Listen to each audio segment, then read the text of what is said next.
Jared Polin, phronosphoto.com, and this is a review of the Sigma 35mm f1.2 DG version 2 art lens. Now, this is the second iteration of this lens, with the first one coming out in 2019. It's much larger than this. We're going to talk about the weight and the size difference and if there is a quality difference as we go on throughout this review. But there is a lot that has changed in the last 6+ years since that lens came out. They were one of the first to put out a 1.2 autofocus lens, and it was one of the first that was digital native. It was one of their DN lenses, which means it was designed specifically for mirrorless cameras. Now, since then, Viltrox has put out a 35-1.2 and Nikon has put out a 35-1.2, and now we have the second version of Sigma's 35-1.2.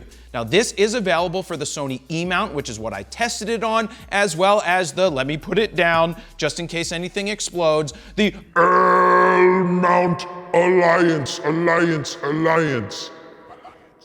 So what did I shoot with this lens? Well, I took it to a hot sauce factory. That's right, I don't eat hot sauce. They were making hot sauce and my eyes were watering because there were so many jalapeno peppers in that hot sauce. But hey, you can check them out. I believe they're called Hot Box Philly. Pretty good name. I also photographed a bunch of friends in the park.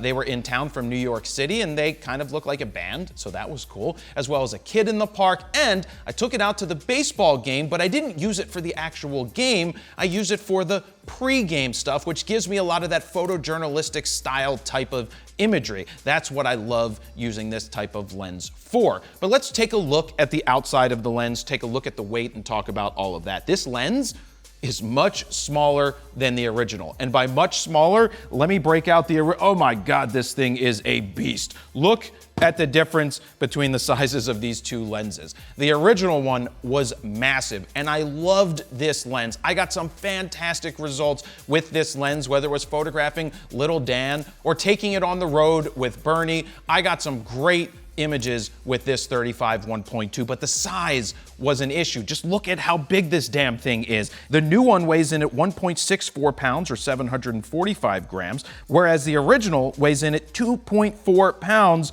or 1,090 grams. Now, for reference, Nikon's new 35-1.2 weighs in at 2.3 pounds, and Viltrox's, which I have right here, weighs in at just 2 pounds. It's also slightly larger than the Sigma version 2, but not as big as the original. This is a nice feeling lens. It is more compact, as you saw, than the older one. It also has the A on it. The A stands for Art line of lenses. As we know by now, Sigma has 3 lines. They've got the Art, the Contemporary, and the Sports. This one is considered to be their top of the line quality lens. You have a couple of switches on the side. You've got your manual focus to autofocus switch. There is one custom programmable button on this lens, and just for reference, the new Viltrox has 2 on the side of it. You have click and declick. So on and off for click, which is for when you have your aperture ring. Now, this is currently locked in because on the original lens, they didn't have a lock for the aperture, and that was always a pain in the butt.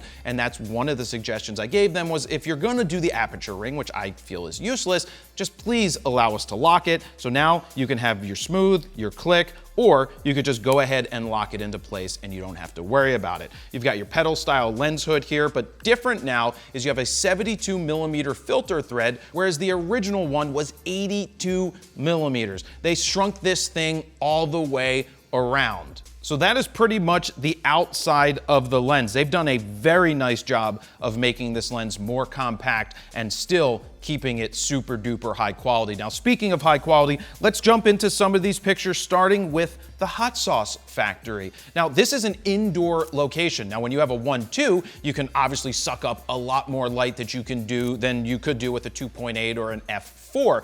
But I love a 35 when you have time to work around an environment. When you're not running and gunning, you can work with primes. I absolutely love using the 35-1.2. It allows me, for example, in this image, to go between 2 baker racks to create an awesome composition, lock the focus directly in on the subject's eye, because with the Sony cameras, the IAF is tremendous. I was using the Sony A9 III because that is the camera that I have. but it just nails the autofocus. It's fast, it's smooth, it's what you would expect. You're not moving a ton of elements around here, plus the fact that Sigma made it smaller and lighter means that it doesn't have to work as hard to move those elements when it is focusing. But I just love the range that a 35 gives you in terms of the look. You just isolate the subject right here and it looks absolutely fantastic even when you convert it to black and white.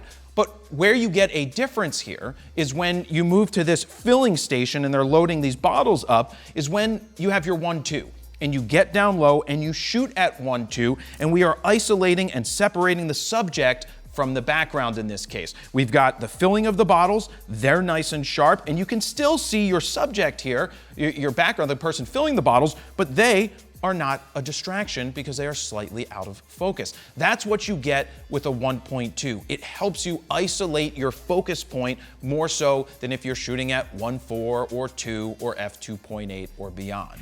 Let me jump in here real quick because I want to show you PhoPack 4, our Lightroom presets in action on this photo right here, starting with Blue's Clues, followed by Brooklyn, C41 to give it that filmic look. We've got Copper Tone, we've got High C, Kaleidoscope, Mel Brooks, Saltwater Taffy, Thick, and Wet Hot American Summer. But new and exclusive to PhoPack 4 are 4 custom Lightroom adaptive presets.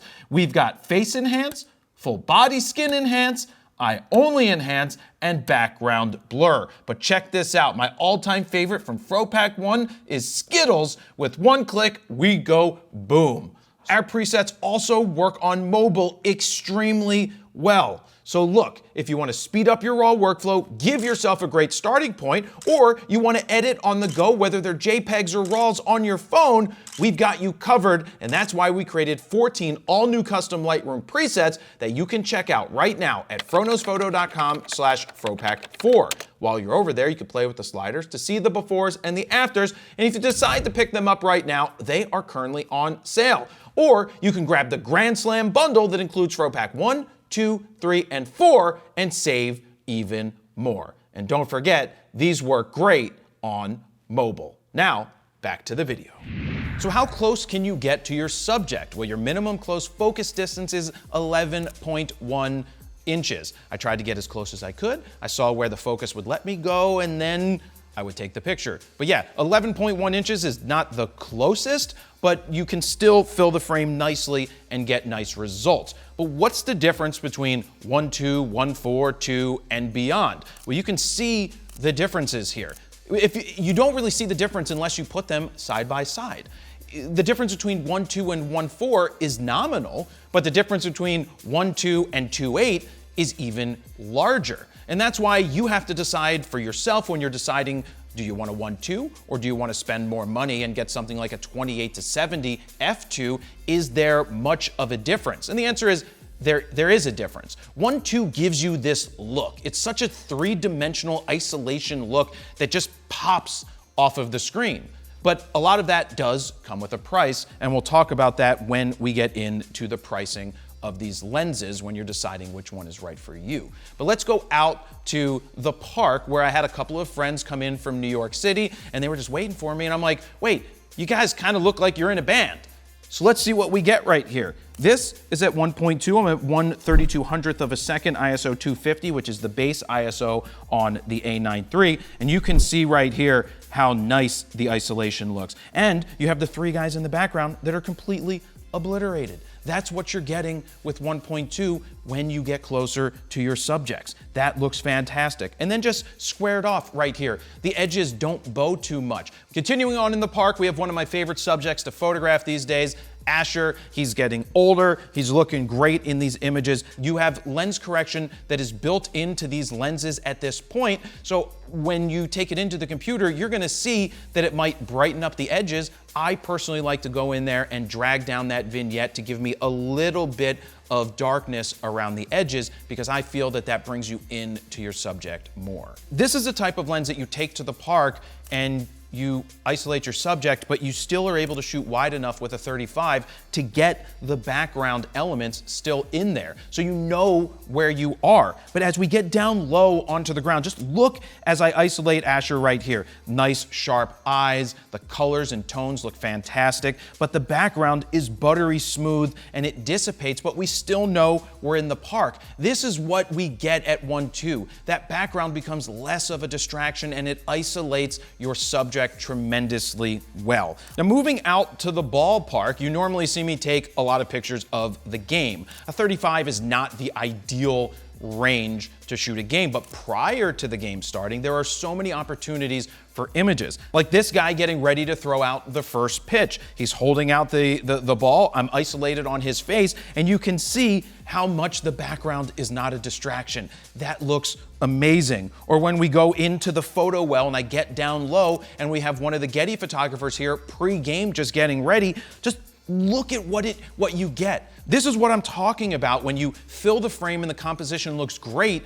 but you still know the scene. That's what you get with a 35. That's the difference between using a 135 or an 85, is you don't have to stand as far back and you don't lose out on the environment. Just like the next photo here of the Apple TV commentators getting ready to do a hit on the field, it just looks tremendous. The colors, the tones, the sharpness, very happy with the results that I got out on the baseball field. And the last one I'll show you from the baseball game was just these kids wanting to get their ball signed. There's just something about the composition here. They're leaned up against the netting, holding the ball out, getting my framing correct, and nailing the focus through the netting is what we want to see. So very happy with the results I came out with this lens. But the big question is, how much does this lens cost and is it worth it? It is $1,549, which is actually less expensive than the first version, which is still available for the L mount but discontinued for the E mount. Somehow they kept the price down, which is nice. Now when you compare it to the price of the Nikon is $3,000. It's double the price of this lens, and the Viltrox comes in at around $1,000. So personally, I'm gonna buy the Sigma over the Viltrox, but if you want to go the direction and save even more money, the Viltrox might be a good option for you. When you're a full-time working professional, I think there's a difference there, and you might decide that the Sigma is where you want to go because it's been around longer and maybe you just so happen to trust it. But I do love this 35-1.2. Let me jump in here real quick and say, would you like me to send you a free guide to capturing motion in low light situations? Just look for this orange box over on froknowsphoto.com, put your name, email address in it, hit send it. I'm going to send you that guide for free, as well as sign you up for my email list to get all of my latest information. Now, let's get back to the video. There is another option though. Sony offers you a 35-1.4.